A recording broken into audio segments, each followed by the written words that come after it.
Okay, so have you been aware that everyone's making a flow chart to how you and Nick became the starters in this football game, and together and Bradford? No, I wasn't aware of a flow chart, but I know this is what all you guys predicted back in the day was a Foles versus Keenum NFC Championship. So, good job to all you guys that predicted that. Is there a sense of pride, that the underdog has, made it to the big time here? I don't think in terms like that. I mean, are we proud of what we have accomplished? Heck yeah. Do we have more out in front of us? Heck yeah. So, just like Coach said, what matters today is how we work, how we prepare today, and getting ready to beat the Eagles. What stands out to you, Case, about Nick, just in your short time being his teammate? First of all, Nick's a great guy. One of my best friends. Really, really solid guy. Great faith. Great family. He's got great family. My wife and his wife are great friends. His entire family is good people. Great football player. Prepares well. Extremely talented. Big arm. He's really, really athletic too. So, I know he's got a lot of confidence, and I'm looking forward to playing against him. What's it been like in your life since that throw just 3 days ago? It's been good. It's been a good couple days. It's tried to treat it as much like a normal Monday and Tuesday as I could. There's a few more texts, a few more phone calls, a few more questions, a few more, talking to you guys. But those are good problems to have. So, and really, they're not even problems. It's just, something that you deal with. Yeah, how many texts have you had? How many people have reached out? I've had a bunch, man. I've had so many people that have been praying for me, have been supporting me, that have reached out, that continue to reach out, and it means the world to me. I've got so many people from back home, from all over the country that I had somebody text me from South America, one of my friends that's deployed over there, and it's cool, man. I got them everywhere. Former or current football players that have reached out? Yeah, there was a few. I'll keep it to myself. How would you describe the last 6 months of your football career in a nutshell? I don't know. I mean, that's you're trying to get me to put it in perspective, man, and I'm going to wait till after the season to do that. We got a lot of really cool things ahead of us, and there's a big challenge this week with the Eagles. So, that's where my head's at right now.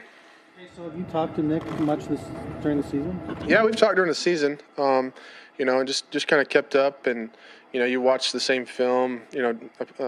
Similar defenses that we played, or so you watch their film and what they've done. So we've talked some during the season. You talked about how you guys might end up meeting at this point? No, we didn't mention that. Okay, so what was your very first impression of Stephon Diggs when you got here? When I got here, it's hard to say. Off the field, a character, and one that you love, man. And I've from the first meeting, somebody you really like, and I've grown to respect and love him a lot. So, great player, and he's a lot of fun to be around. Having another quarterback in the room and Sam that used to practice against that defense every day, how much can that still help you kind of get ready for them? Yeah, we have a great quarterback room, and really every week it's been, a committee in there just talking through defenses, talking through our offense and how we want to attack opposing defenses. So it's been great all year, and, it's continued this week already. The fact that Sam has some experience with that team, does that still carry over, or has it been too long now for that to mean? Yeah, I mean, there's certain things that carry over. I mean, it's like every week we talk through different players that we've known, that we've played with or played against. So there's always players that overlap and carry over. But yeah, I mean, it's a full 2 seasons ago, so it's been a while. I know you guys are trying to put Sunday behind you, but is there something you can bring with you with that near elimination experience that reminds you guys just how vital every second of the next 60 minutes is going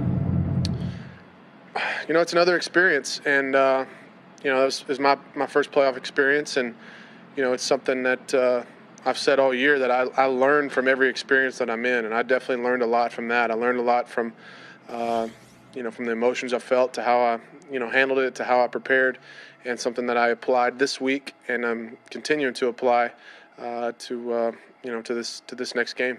It snowed quite a bit during that game. Safe to say your driveway was clean when you got home? It was.